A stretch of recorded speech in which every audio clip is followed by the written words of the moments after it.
I'm back again and again and again and again and again and again and again.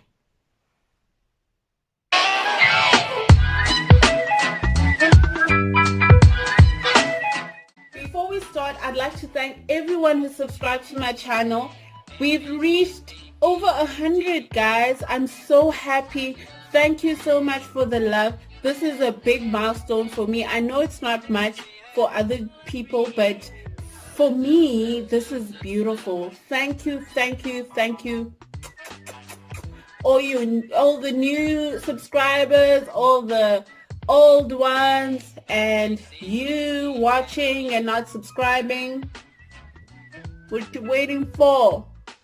Lindendo. Lindeban. Lindendo.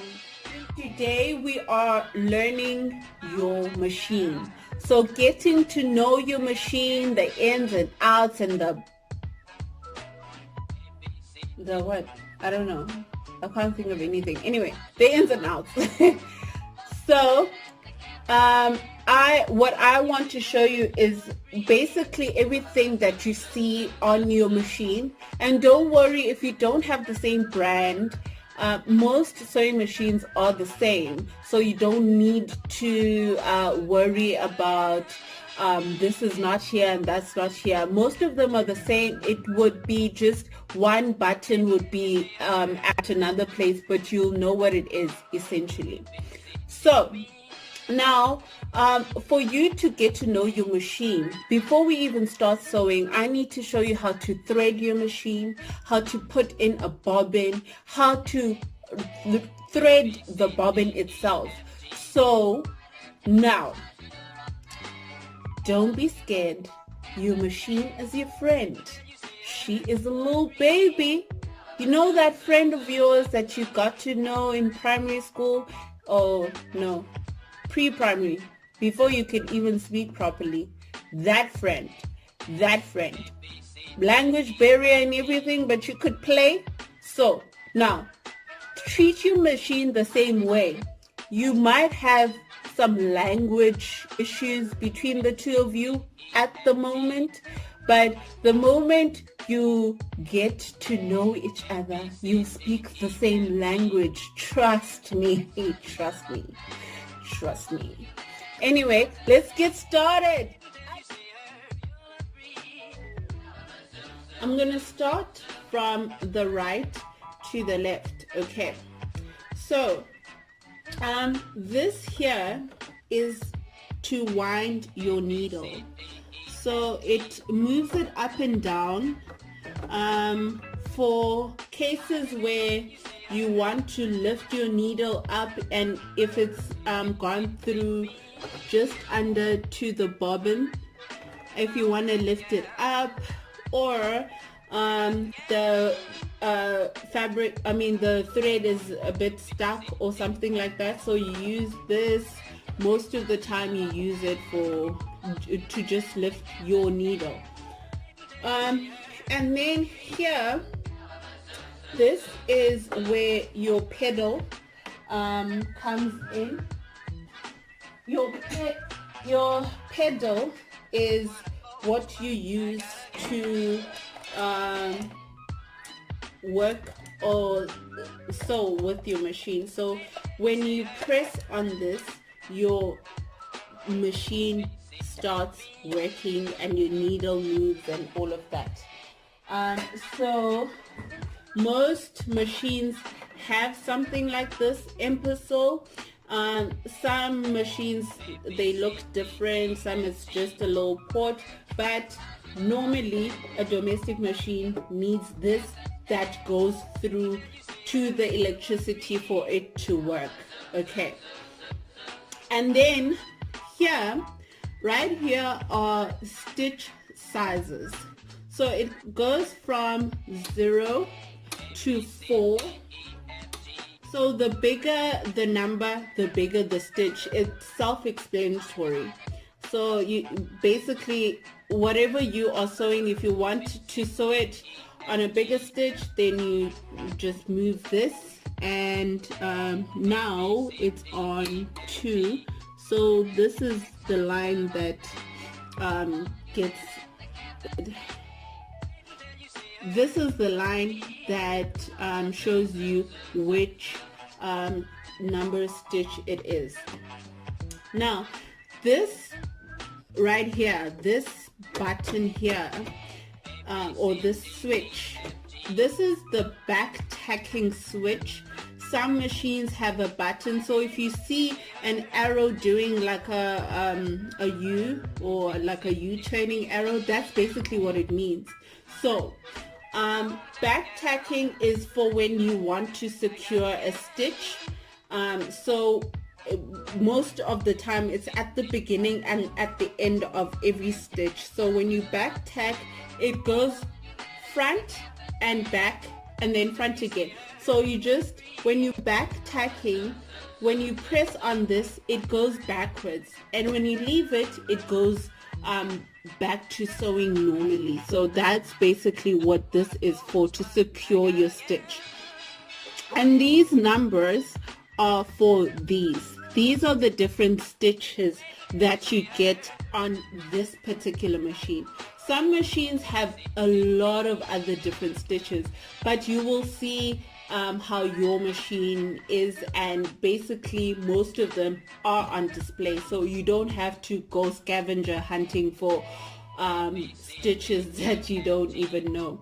So basically these in blue are your normal stitches that everyone uses.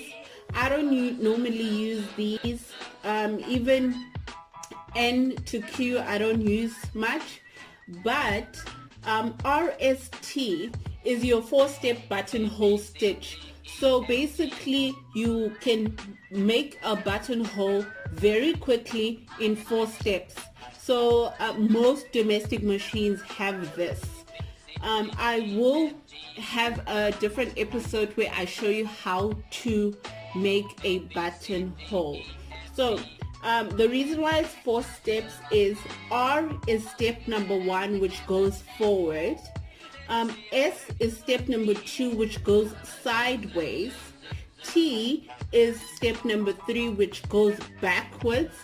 And we go back to S again, which is step number 4, which goes sideways again. So that's basically how you do a buttonhole. And then right here, this is for winding the bobbin. So when you winding thread onto the bobbin, you put your bobbin inside here. I'll show you in a sec.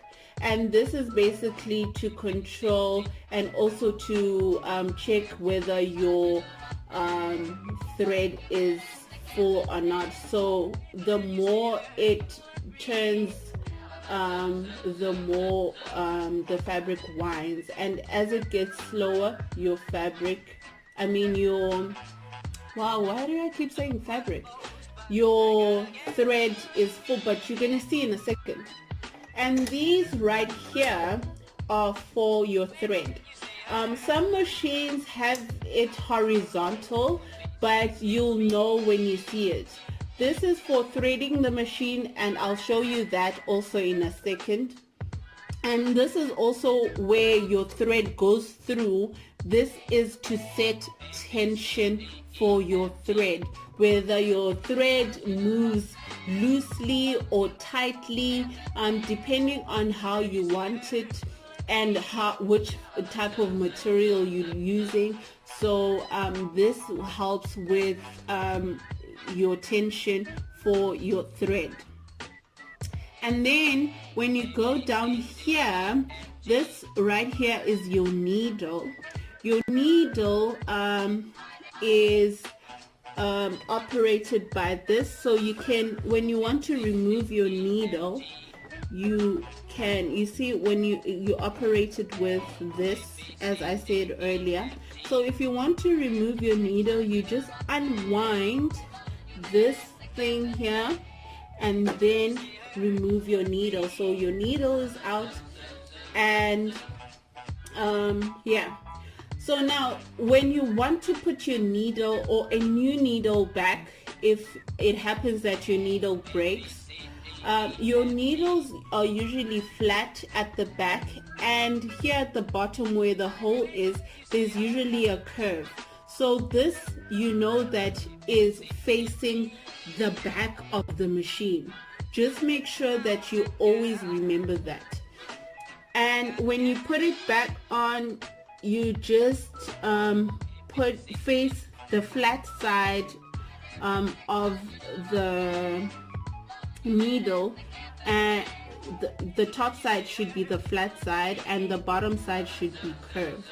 So once you put that on, you are ready to just tighten it, and then you are good to go. Right. So the next thing that's on your machine would be your presser foot. Your presser foot has a thing here at the back where you can, this thing, this is for you to be able to put it down flat.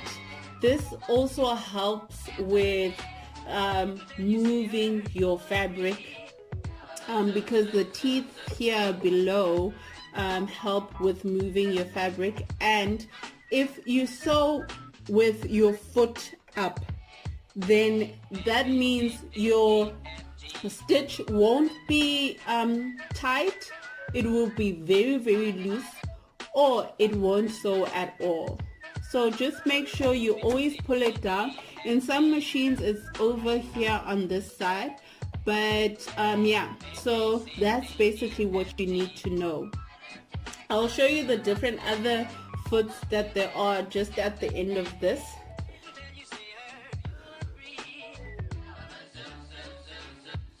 Now the next thing you need to do is open here.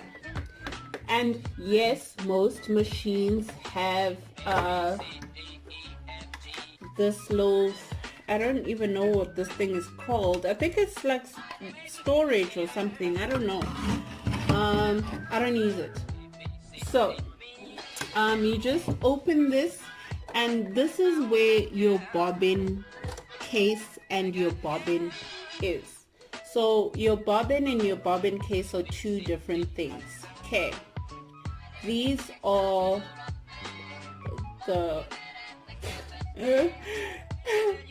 this is the bobbin and this is the bobbin case. Okay, so these two are super best friends. They can't work without each other. So make sure that when you buy a machine, especially if you buy a second-hand machine, you make sure that these are there. Okay. Now, at times you might find that there is, especially when you're a beginner, I notice it every time I teach people how to sew, that some fabric tends to ball up right where the bobbin is supposed to be, and then everything is stuck and you can't move.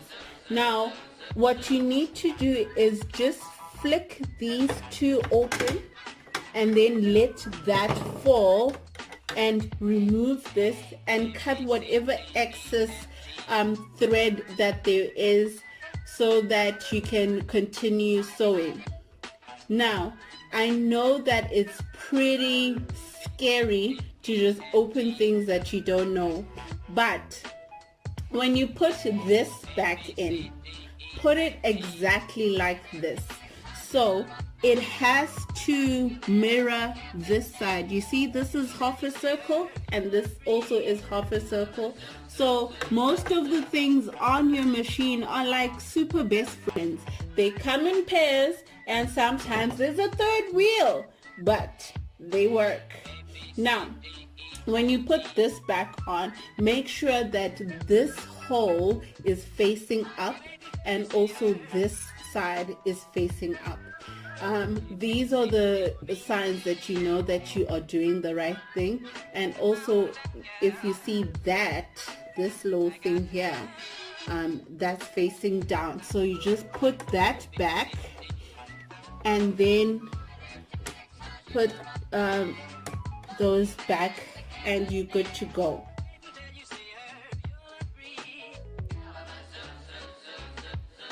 So now we're gonna start putting or winding the thread onto the bobbin.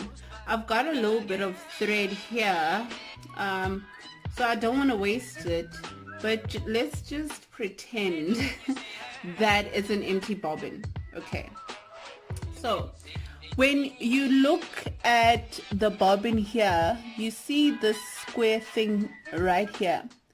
This square, it goes with this thing here. I don't know what it is. I don't know what to call it.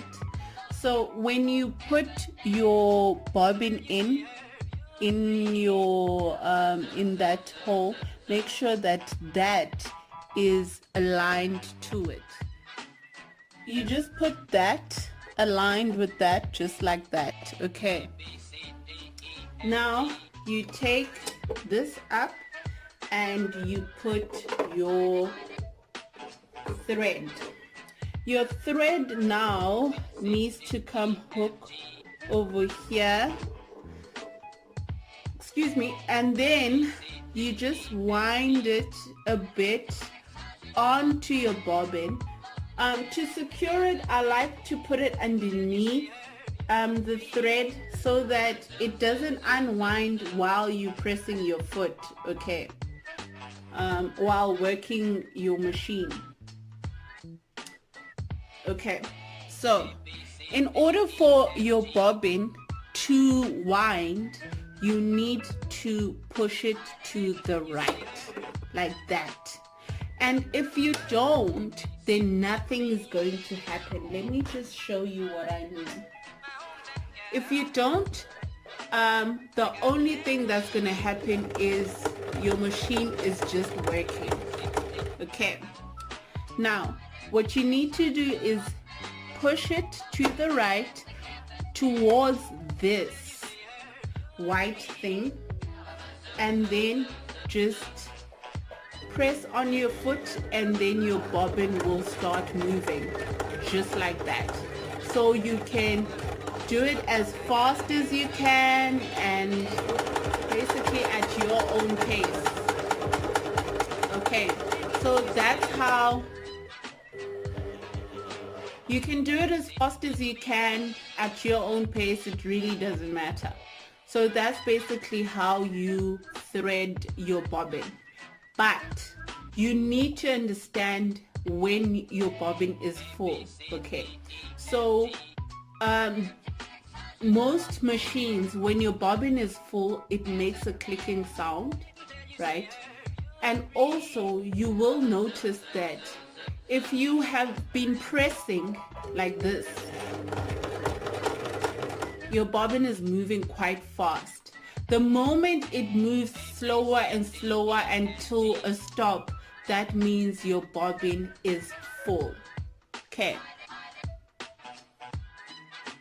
I'm not going to wind all of it up because, yeah, I just want to get through this. So you just push it back and take it out.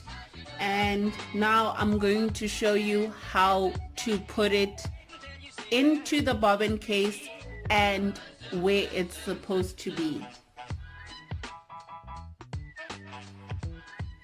Now we are going to take our bobbin and put it into the case. Okay, so now you put this in, right? Now your thread is just moving aimlessly like a wandering soul. So now we need to have a purpose for it. Now there is this little thing here where you can just hook it on and then pull your thread right through. This helps with when your bobbin is when the thread of the bobbin is working and making beautiful works, then this means that it is secure and nothing's going to make funny stitches. Now remember when we spoke about tension, also the bobbin case has a part where you can set tension. So if it's a bit tight, if your thread is a bit tight, then you can loosen this, and if it's a bit loose, you can tighten it as well. So now let's just put our bobbin case right in there, and then now this part is very important. Okay, when you put your bobbin in there, you need to hear a clicking sound. Now the reason why I have it this way, which is upright, if you can see, so this low ear is facing upright, is because of that thing that I said needs to, that hole that I said needs to be at the top. So when you put your bobbin in there, it needs to make a clicking sound. Okay, if it doesn't make a clicking sound, that means it has not been put in securely, and you are not going to have the nicest time sewing. Okay, might not even sew actually. So let's listen to the click. There. So your bobbin is in and it's secure. Now the next step is for you to thread your machine and get that thread that's underneath there by the bobbin up to the earth, right? To the surface, yes. To the surface. Up to the surface. Okay. So you take your thread and I basically thread differently from other people, but it's still as secure as it needs to be, so I don't worry about this part as much. I just hook it on there, and then sometimes I hook it underneath here, right?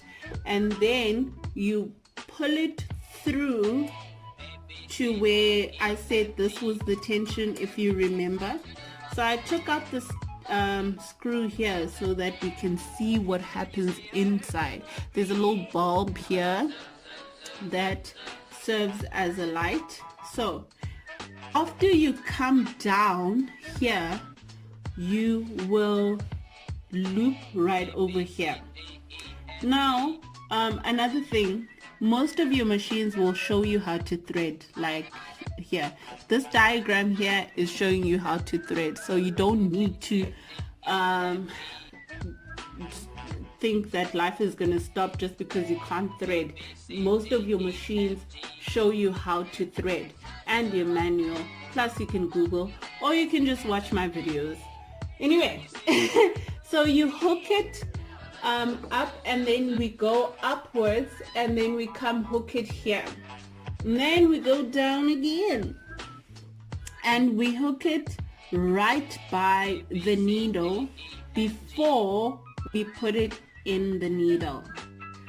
I hope I'll be able to see because my glasses are in the house, so let's just hope that I am able. Yay! I'm so happy. Anyway, me, I'm the master. I'm kidding, I'm not the master. But anyway, it happened first time, so I'm quite happy about that. So once your thread is threaded throughout your machine and into your needle, the next step is for you to get the thread from the bobbin to the surface. Right, so I'm going to hold it with this hand so that you can see properly. Now, you use both of your hands when you're doing this, okay? The one hand will be moving your needle down to the bottom of the ocean where the bobbin is to go hook the thread. And basically it's kind of like fishing actually. So we are hooking that thread and pulling it to the surface.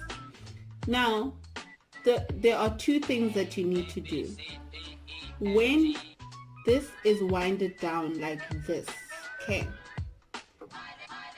when it's about to come up, you pull this lightly, slightly, you pull it a little bit. So just pull it, and then once it hooks, it will hook that fabric like that. Why do I keep saying fabric? It will hook the thread. I think I need fabric in my life. It will hook the thread, and then you can just pull it out and you are good to go. Maybe we need to replay that. Replay or redo. Let me redo it. Okay.